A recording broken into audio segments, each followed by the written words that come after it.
अब जब आप साथ में बैठे थे मोदी साहब, न तो आपने ये 3 सेलर्स का मुद्दा उठाया, यूं करके यूं करके यूं करके यूं करके नहीं उठाया, न आपने इस one sided lop sided deal के बारे में कुछ बात की, और ना ही आपने ऑपरेशन सिंदूर के सीज फायर का मुद्दा उठाया। 120 बार, हमारे जयराम रमेश जी ने पूरा काउंट रखा हुआ है इसका, 120 बार डोनाल्ड ट्रंप ने कहा कि मैंने धमकाकर सीज फायर करवाया है भारत का पाकिस्तान के साथ, भारत को धमकाया। मोदी जी चुप। आप मुझे बताइए, ये मौका था, उसके बाद पहली ऐसी मीटिंग थी जिसमें अगल बगल में बैठे,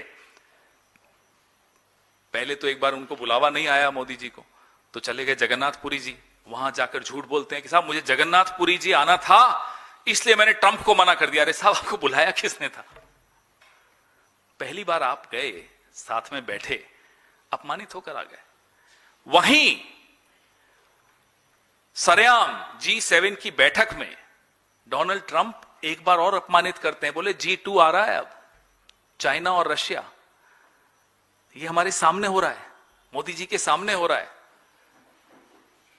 G2 की बात डोनाल्ड ट्रंप ने मोदी जी की प्रेजेंस में कही है। ब्रिक्स फेड हो रहा है, ये मोदी जी की प्रेजेंस में बोला जा रहा है। सरेआम अपमान हो रहा है।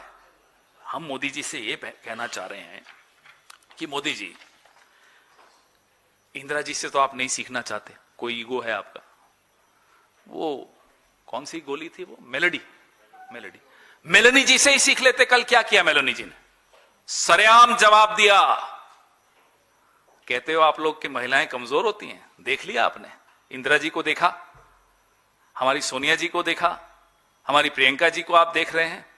देखिए यहां मोदी जी सीखिए। 2 टूक जवाब दिया डोनाल्ड ट्रंप को मेलनी जी ने, सीख लेते उनसे। आप तो बड़ा उनको टॉफियां देते रहते हो, उसके एवज में कुछ शिक्षा भी ले लेते। कि ऐसे आंख में आंख डाल के जवाब दिया जाता है कि हमारे 3 सेलर्स का अकाउंट दो, उनसे माफी मांगो, उनके परिवारों से, भारत से माफी मांगो। ऐसे आंख दिखा के कहना पड़ता है कि ये जो आपने सीज फायर का झूठ बोला है कि हमें धमकाकर आपने सीज फायर कराया, उसके लिए माफी मांगो।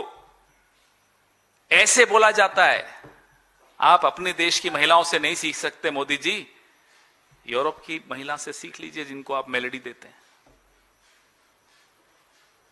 बहुत अच्छा लगा देखकर कि किसी ने कल आंख उठाकर, सर उठाकर बोला तो